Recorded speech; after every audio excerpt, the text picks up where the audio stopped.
O que mudou? Quais os desafios? E aqui eu tenho a alegria de acolher o professor Jorge Luiz Godoy, que é professor há muito tempo, mas não só professor, é vice-diretor de uma escola importante de Caxias do Sul. É uma escola de 130 anos, das Irmãs de São José. Quem cuida são as Irmãs de São José, que fazem um trabalho espetacular, formou já muita gente. Como ele estava me dizendo, 95% dos alunos que passam lá praticamente são aprovados em qualquer vestibular.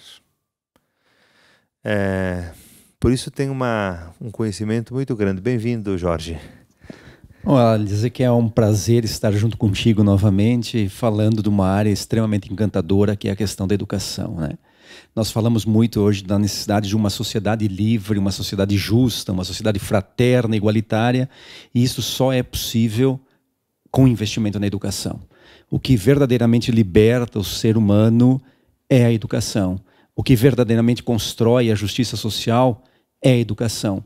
A partir deste pressuposto básico, o sujeito começa a se situar como ser humano, e mais, um sujeito que pensa, sabe dos seus direitos e também sabe das suas obrigações. Então, falar em educação é construir vida. Sim, Jorge, sobre os desafios depois da pandemia. A pandemia mudou alguma coisa na educação? A pandemia mudou o mundo, né? Novos tempos, novos desafios, uma realidade em que o planeta todo não estava preparado para enfrentar. Nem a Organização Mundial da Saúde estava preparada. Tanto é que mudou os regramentos da noite para o dia. E na educação isso foi gritante. Especialmente na educação a nível de educação básica. A educação básica, ela é por excelência presencial. O olho do professor no olho do aluno faz com que o processo de aprendizagem aconteça. Os nossos professores, a grande maioria, são professores analógicos.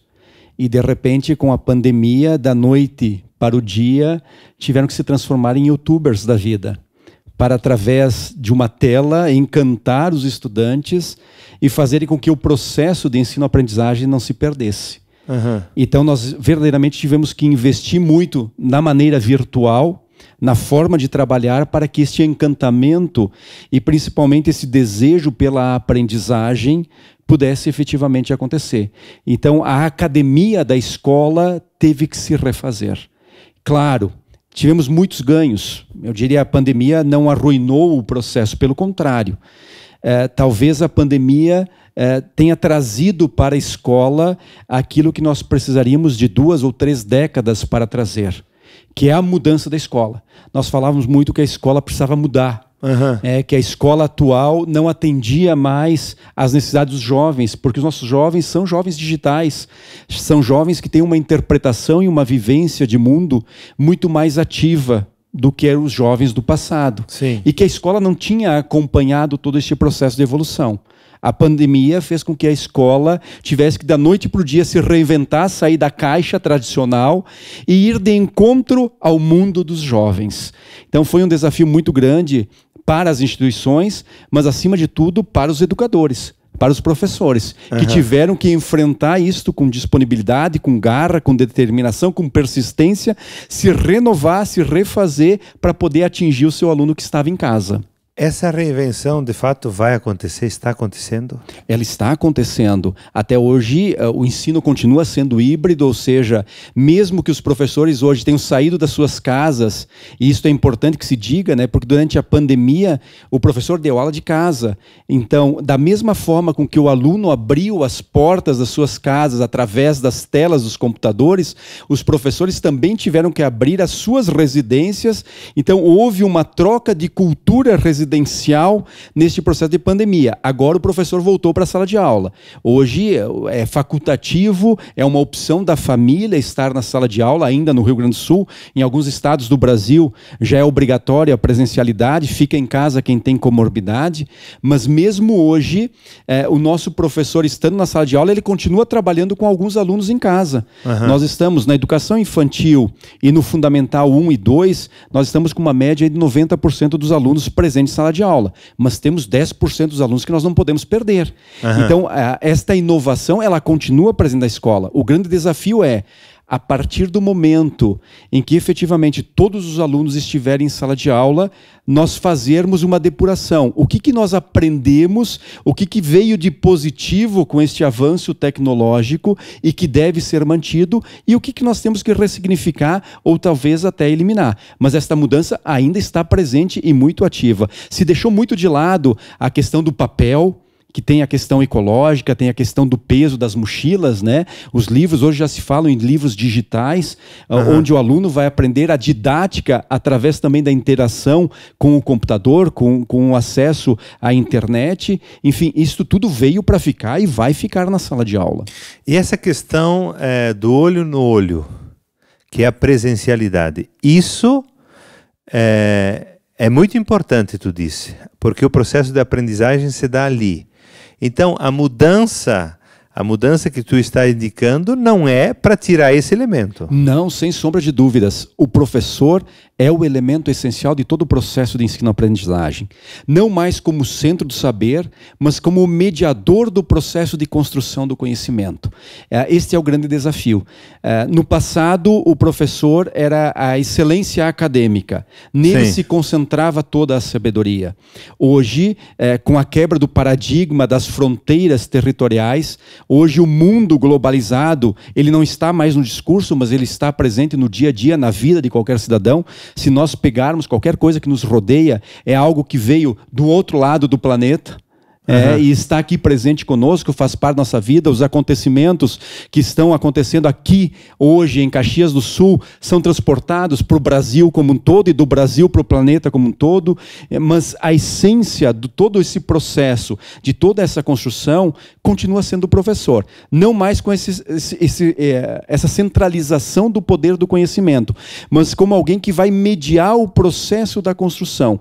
O professor vai ajudar o aluno a descobrir os mecanismos e os meios de onde ele encontra o conhecimento e qual é a função e a finalidade deste conhecimento. Ou seja, para que serve? Onde eu aplico? Então, o professor vai ajudar o aluno a descobrir esses passos. O grande problema é que nós vimos com a tecnologia, até antes da pandemia, que era muito utilizada pelas redes sociais, para a comunicação.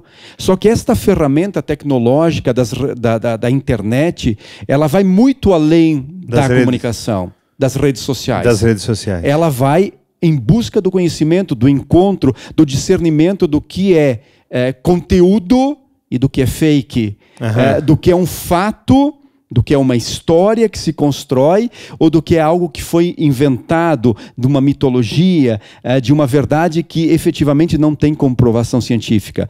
Então, este processo precisa, sim, da mediação de alguém que tenha responsabilidade. E esse elemento central é o professor. E resgatando um pouquinho daquilo que você falava no início, né, Paulo Freire já nos dizia, né, a educação é um processo permanente de formação e de construção que se dá a partir das relações. E aqui me parece que é o grande prejuízo do tempo da pandemia. Né? É o relacionamento que se perdeu, porque aí se criou um isolamento de aprendizagem onde eu aprendo dentro da minha casa, do meu cômodo, mas não faço a troca com o meu colega. Até porque a virtualidade, quando eu coloco numa rede social 30 pessoas com um mediador que é o professor, nem todos conseguem se manifestar. Enquanto que numa sala de aula, quando nós estamos na coletividade, antes, durante e depois da aula ministrada, este processo ele acontece naturalmente. Eu quero, Jorge, que você fale da família nesse processo, como a família entra, porque a família sempre foi, em alguns momentos, também um problema quando ela não participa. Mas como ela vai participar dessa nova educação? Eu vou cantar uma canção com os músicos aí que você conhece. O William trabalha na escola de vocês também, São José, e fala de jovens do mesmo rosto.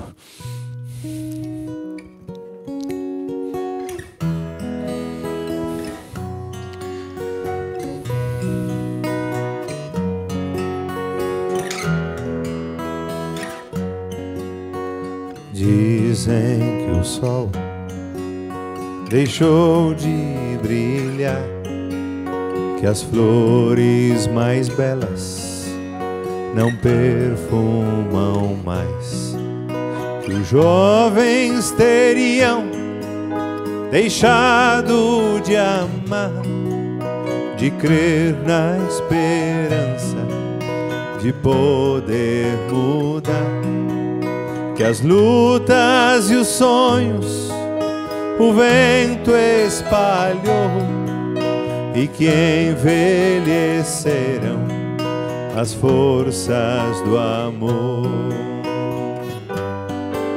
Se fosse assim, me digam vocês, de quem é o rosto que ainda sorri, de quem é o grito que nos faz tremer, defendendo a vida e o modo de ser, de quem são os passos marcados no chão, unindo o compasso de um só coração.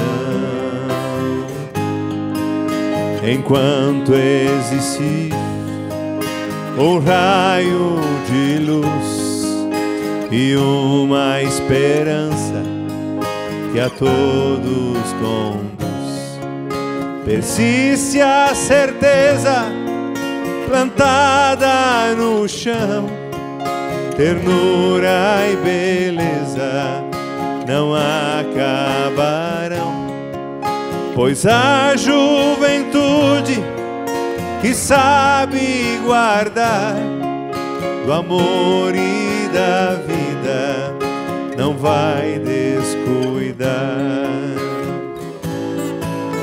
O rosto de Deus é jovem também, e o sonho mais lindo é Ele quem tem. Deus não envelhece, tampouco morrer, continua vivo no povo que é seu. Se a juventude viesse a faltar, o rosto de Deus iria mudar.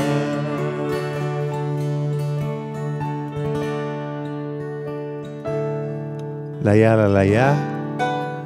Mas eu quis terminar aqui para aproveitar mais a nossa conversa com o Jorge. Jorge, depois da palavra sobre família, o jovem de hoje, na busca da educação, na busca do conhecimento, ele consegue guardar o fundamental? Primeiro fala sobre família. Família é a célula mais importante da sociedade, e na educação também ela marca a sua presença de forma extremamente significativa. Nós tivemos uma parceria muito grande, e acredito que as escolas do Brasil inteira tiveram esta parceria das famílias no processo.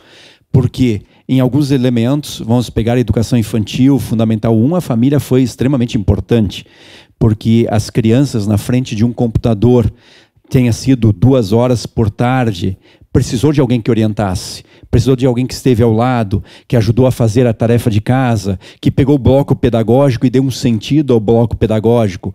Obviamente, pai e mãe não são professores, mas são educadores. E nesse sentido ajudou, talvez? Ajudou, e ajudou e muito, porque não se perdeu, volto a dizer, não se perdeu o conteúdo. Por quê? Porque se fez uma parceria. Porque esta cultura da abertura entre escola e família, ela efetivamente aconteceu. Então a presença da família foi importante. No adolescente, a família talvez não tenha tido esse papel tão significativo no dia a dia do processo da sala de aula, mas em contrapartida no discurso do acreditar, no dar o papel e a importância que a educação tem na formação do jovem, é essencial. O pai que acredita na educação faz com que o filho também acredite na educação. O pai que desacredita na educação faz com que o filho não valorize a educação.